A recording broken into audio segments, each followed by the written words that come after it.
Today we start with the question, what did we just witness over the weekend? Obviously, it was straight up madness. Today we'll keep the madness going, so stay tuned.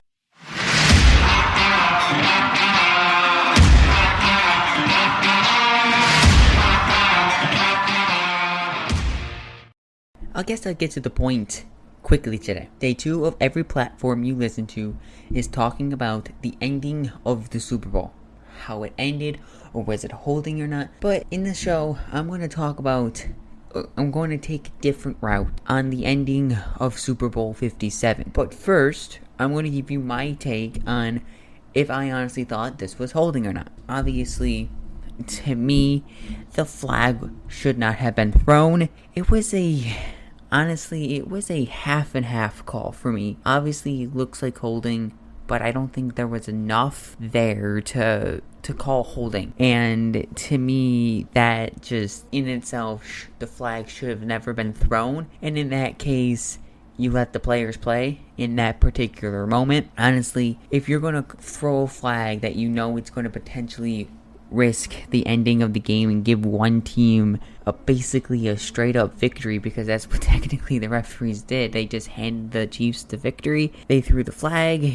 You can do the math. The game is essentially over at that point. So, I mean, if you're going to call a penalty in that particular moment, you're going to throw a penalty that obviously looks like a penalty. Yes, a little. Here's the thing. Even though Bradbury, I forget his name now, that even though he admitted to the crime, right? He held on this play, blah, blah, blah, blah, blah. Yeah, even though he did blatantly come up and say he did hold, I honestly don't think this penalty should have been called, because it was too ticky-tacky, it was too 50-50, and I don't think that a 50-50 call should be called with 1 minute and some change left to go in the fourth quarter of the Super Bowl. It doesn't end good, right? It doesn't give you the feeling that it should have happened, right? This game at that point was 35-35, right? We all wanted to see Patrick Mahomes do something, then we wanted to see Jalen Hurts to do something, right? This was giving AFC divisional vibes last year. We just did not want a penalty to ruin the game. In this moment, a penalty did. In the divisional round between the Bills and the Chiefs, what ruined the moment was the rules of overtime, right? That's what sparked the new overtime rules. The new rules of overtime where both teams get the football once. And now, obviously in this playoffs, we didn't get the relish in the new playoff rules, but I think we will eventually, because we're going to see Mahomes and Allen in the Super Bowl more often. But another thing that I guess kind of drives me insane just a little bit is that there was no straight up reaction from Juju Smith-Schuster, and even though there was holding or some sort of holding, he didn't react in the way that, oh, it should have been called holding. Right here, it should have been called holding. Hey, I was grabbed, right? I was grabbed. Hey, earlier in the game, he was visibly upset that no holding was called on him, and there was no flag thrown. If you don't throw a flag there, then you don't throw a flag on a 50-50 ball that ends the football game. But I am not a believer of the NFL is rigged. I am not a believer of that. But to me, if the game was not in the red zone, or the ball wasn't in the red zone, I think we have a total different reaction to this football game, or this penalty. I think if this game was played at a higher level, not at a higher level, I don't know what I'm talking about. I'm recording this at 8:45 at night, so whatever comes out of my mouth right now might might not make 100% sense right now. But if this say this was not inside the 15-yard line of the Eagles zone with 1:58 seconds left, 2 timeouts for the Eagles, 3 for the Chiefs, 35-35. That was the scenario. In that moment, no one wanted a flag or Carl Treffer's crew to call a penalty to really ruin the game, ruin the feeling of this game, and it kind of did. It left a lot of people bitter. A lot of people like, what the heck? Why can't the referees stay out of a game that they should have stayed out of? And I agree, they should have, with that much time left on the clock. But I think we're also talking about a scenario where if this was, say, inside the Chiefs' 35-yard line and that flag was called, I think we're having a different discussion on today's show. Most of the game, honestly, was call-free. There was only 9 penalties in Super Bowl 57, and I want to take you through penalties by year, right? By year for the last 5 years, including Super Bowl 57. Starting with Super Bowl 57, 9 penalties in Super Bowl 57. There was 7 in Super Bowl 56. There was 15 in Super Bowl 55. So that was when Tom Brady and Patrick Mahomes were playing one another in the Super Bowl at that time.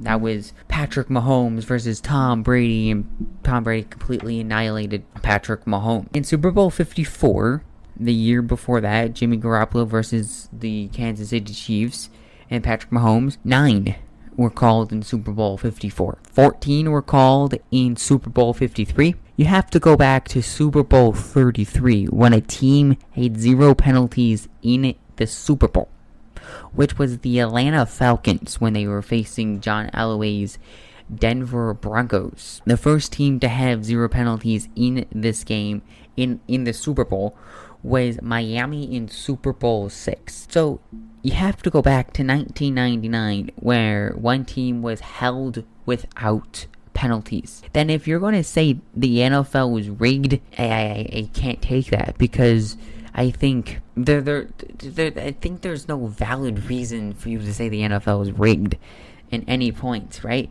Yeah, we might disagree with the call, but that doesn't mean you say the NFL is rigged. We're all human, right? We all make mistakes. I'm sure you made a few mistakes. I mean, even maybe this morning, getting up for your morning shift, heading down to Tim Hortons or Dunkin', or wherever you get your coffee in the morning, and you made a mistake, right? We all make mistakes. At that point in moment, you just can't say, "Oh, my life is rigged." Oh, right? You can't. You just can't. You might feel like it is, but it's not. You might feel like the NFL is rigged because of such and such call or such and such thing. You can't. It's just going to happen, and you're just going to have to move on in life. And I think that's the thing. You just got to move on, and it's hard sometimes. But where can the NFL do better? I think is where I'm trying to get at now, is the new avenue where I want to go from here, from just not from sitting down and complaining about this should have been a penalty or this should have been a holding, right? I think we can move on and say that the NFL can do better, and they can officiate games better in a different way than most leagues do, right? You can, I think we're going to get to this moment, get there in a second. No, we're not. I'm going to bring it up now. Here's the thing. Right now, each league has a different way of officiating a game, right? In the NHL, normally when a game heads into overtime, they stay in the playoffs, they stay away from calling a penalty. Normally, most times, they try to stay away from calling penalties because they feel that a penalty can alter and shift the game, right? We all know that a penalty in hockey can definitely change and alter a way the game ends. Game ends, right? You can go back to Sabres Rangers playoff series just a long time ago, right? Both teams in that overtime period got a power play, but the game ended on a power play goal, right? I think the Rangers got a penalty first, then they got a power play first. Then the Sabres got a power play after that in overtime, and the Sabres, I believe, won. It's a long time ago thinking about that. So, and they normally go based on the feeling of the game, right? We know it's the Stanley Cup final. We're going to stay away from calling penalties in this particular moment, right? We can call a penalty here and there, but if you're going to call a slash that's ticky-tacky, you're going to have to give that ticky-tacky slashing call to the other team, right? So, like, if I'm going to give a hooking call, you're going to have to give that hooking call to somebody else. You just can't pick favorites. I'm not saying the NFL picks favorites, but you got to think, what is better for the referees, to go by the rule book or just let the players play? Most people side with let the players play, let them decide the outcome of the game, and let them choose the outcome of the game, right? You just don't want people just ruining the NFL because, ruining their feelings of how a game should end, and let the players decide if it's good or not for them to decide. But we're gonna talk about where the NFL can do better now. To me, is changing the holding rule, right? Change defensive holding. Before you jump into conclusions, I'm going to explain in just a minute. To me, rules of the NFL in their rulebook are written in confusing language. In confusing language. Most of the time, when you hear Mike Pereira, Gene Steratore, or any of these referees that are on TV explaining you the rules, it seems very confusing. The words, the terminology is confusing for me to understand and for the audience to understand, right? And for the people in the broadcast booth to understand. And I think the NFL needs to go back into the rule book and change some of the words in their terminology just a little bit so everyone can understand. Make the game easy to understand and don't use big, wordy language. Not saying that the NFL has to rewrite their entire rulebook, but I think rewriting it just a little bit will help everyone out. Instead of an automatic first down for the defensive holding, take 5 yards off, right? You when a false start happens, it's a 5-yard penalty, but it's not an automatic first down unless it was 2nd and 5, right? Say if it was 2nd and 5, then it turns into an automatic first down. For example, let's use the Super Bowl play for example. Let's use that. It was 3rd and 8 from the Eagles 15. The holding call was, the flag was thrown, it was holding, and holding is a 5-yard penalty and an automatic first down. The rule change. Get rid of the automatic first down and replay the down from a shorter distance. Why? Because this is only a 5-yard penalty. Why would you want to give a first down, right? A first down is 10 yards, but the flag is only a 5-yard penalty and is moving the ball 5 yards and then an automatic first down.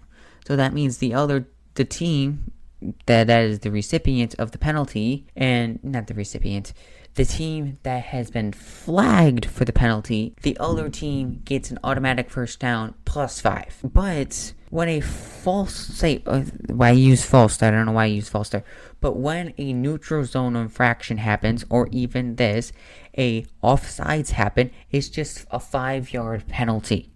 It's not a 5-yard penalty and an automatic first down. My goodness, you jumped outside. Let's give the other team an automatic first down. Here we go. But a defensive holding is 5 yards, and you're going to victimize the other team for defensive holding and give the other team a first down, to me, that's where the subjectiveness comes in. Is now in this instance, if you just do not give the automatic first down, in this particular instance, because the play has to happen for a defensive holding to happen. In this particular scenario, from 3rd and 8 and at the 15-yard line in the Super Bowl, it was an incomplete pass. You've seen it. We saw it. It was an incomplete pass. So that means it stays 3rd down. It doesn't become 4th and 3. It stays 3rd down, and it becomes third. It would be 3rd and 5. It's not going to become 4th and 5. It's going to become 4th. It's going to become 3rd and 5. It was 3. Never mind. I don't know what I'm doing. It's going to be 3rd and 3 from the 15. From the 10. You're going to do 3rd and 3 from the 10, and they have to get to the 13 for the first, to the 7 for the first down. That's what is the scenario. That was what was needed in the Super Bowl to get a first down. But it was a 5-yard penalty and an automatic first down. To me, if you give the 5 yards, just the 5, it gives the other team a fighting chance to stop them. If you change the rule, it gives the Eagles a chance to stop the Chiefs. It does. It brings another view of offense to the NFL, right? But this rule change brings defense. Even though we want to see offense in the NFL, I also want to see some defense, and I want to see defense get a shot at something. This does that. If you want to see defense a little bit more involved in the football game, this is kind of the rule change you would want. Because even though it helps the offense, it gives them a shorter distance, it allows the other side to play as well. It gives them a chance. With 1:42 seconds left in the 4th quarter of this game, the Eagles, if you change the rule, it would have been 3rd and 3 from the 10, and the Eagles would have had a shot to stop them. Now, if they didn't, it still would have ended the same way, but it wouldn't make it subjective. This call wouldn't be a subjective call, and us talking about it, how a penalty ended the football game, and people saying the NFL is rigged. Quickly, come back, or did the Eagles just implode? I say it was a Chiefs comeback. They were down 10 at half, Mahomes on one leg for parts of the game. The defense stopped the Eagles when they needed to. Right? The Chiefs defense stopped the Eagles offense. Plain and simple. But the one thing that stands out to me out of all, it was no flags, no turnovers, 0 sacks, and they only allowed 1 incompletion. It was 1 incompletion. Patrick Mahomes had 1 incompletion the entire second half. The offensive line stood up, allowed 0 sacks. Mahomes didn't turn the football over. And they played a disciplined second half. They played a perfect second half. And that's what the Chiefs had to do in order to win this football game. And they did. Where does Patrick... Now let's talk about, I guess, that was a quick segment because I had to make it quick.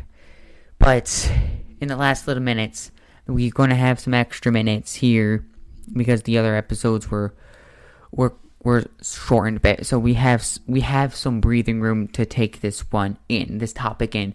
Where does Patrick Mahomes rank? To me, he is no longer a top 5 quarterback in the NFL. You can't say that anymore. He's the only quarterback in the first 6 seasons of the NFL. In his first 6 seasons, they have 2 Super Bowl wins and 2 league MVPs. That's the stat. There it is. Brady only did this in 11 seasons. To that point, Tom Brady had this record. Patrick Mahomes broke that. Quite interesting, right? Now you could maybe start making the argument, is Patrick Mahomes better than Tom Brady? Obviously, time will tell, because he's only played 6 seasons. But to this instance, and you talk about Tom Brady to Patrick Mahomes, you split it down per season. Right now, Patrick Mahomes in his first 6 seasons is better than Tom Brady than what he was in his first 6 seasons. Patrick Mahomes led the league in touchdowns, 41 touchdowns, and had led the league in passing yards with 5,250 yards. And he won league MVP. But even though he's got all these accolades, he's been pretty underwhelming in the Super Bowl. In Super Bowl 52, he was 26 of 42, 286 yards, 2 touchdowns, 2 interceptions. Super Bowl 55, 26 of 49, 270 yards, 0 touchdowns, 2 interceptions. And in this Super Bowl, he was 21 of 27, 182, and 3 touchdowns. 55 and 57, he was hurt in both. Do I think it's third in Super Bowl 51? Do I think it's 31-9 Buccaneers win? No. Do I think the Bucs win? Most likely, but they don't win 31-9. Same thing between the Eagles and 49ers. It doesn't end 31-7. If they had a healthy Brock Purdy, the Eagles still win, but it's 31-21 instead of 31-7. Instead of 31-9, it's probably 31-24, 31-27 or something like that. But Tom Brady eventually just wins because that was still Tom Brady's one to win. But even though underwhelming Super Bowl performances, what this really shows is Reid's offense does not rely on Patrick's greatness. Even though Patrick Mahomes in his first 6 seasons is the only quarterback to have 2 league MVPs and 2 Super Bowls, to what Tom Brady only did that 2 league MVPs and 2 Super Bowls in 11 seasons. Mahomes beat Brady in 6 seasons by 4 seasons. Reid's offense does not rely on Patrick's greatness. He uses his skills to his strengths. He doesn't make Patrick Mahomes play hero ball. He just surrounds him with talent, and he uses his talent towards his greatness. Something does not ring a bell in the Bills' offense. I'm just going to bring a Bills twist in it because this is technically a Bills and Sabres podcast. We're bringing a Buffalo twist in this. Sorry. But you do not have Josh Allen. You have Josh Allen, right? Ken Dorsey played too much hero ball with Josh Allen. And where did the Bills end up? Losing in the divisional round. Flip it to the other side. Chiefs and Reid. Mahomes and Reid. 5 straight AFC championships games. 5 straight. They've won their division 11 straight seasons in a row. That shows me something. Even though they've won their division 11 years in a row, the Chiefs, 6 of those 11 happened with Patrick Mahomes at quarterback. They've made it to 5 straight AFC championships games, and they've been in, 3 of the last 4 Super Bowls. 54, 55, and 57. The only Super Bowl that did not enter in the last 4 years was Super Bowl 56 between the Bengals and the Rams. This shows that Reid is building something that he hasn't built before. He's building a dynasty. A dynasty is in the making in Kansas City. And remember last season many people were talking about, it's who runs the AFC. Oh, maybe the Bills can take over the AFC. They have Diggs, they have Allen, they have Davis, they have a great defense. Now they have Von Miller, now they have Trey White, then they have this guy, and they have that guy. Oh, because Tyreek Hill is no longer in Kansas City, that makes him no good. To everyone, fellas, the AFC is still ruled by one team and one team only. That is the Kansas City Chiefs. The AFC is the Kansas City Chiefs versus everyone else. Even though there's the Bengals and the Bills and the Ravens and the Chargers and the Raiders and the Titans and all these other teams, the NFL, especially the AFC, is still run by Kansas City. You're just going to have to find a way to beat Kansas City. That's how we're going to end today's show. Next week, we take a turn towards more Sabres hockey. Remember to follow the podcast on Twitter. In coming weeks, I'll be posting weekly videos on the YouTube channel. So give a sub to that as well. Thanks for listening as always, and go do something fun today.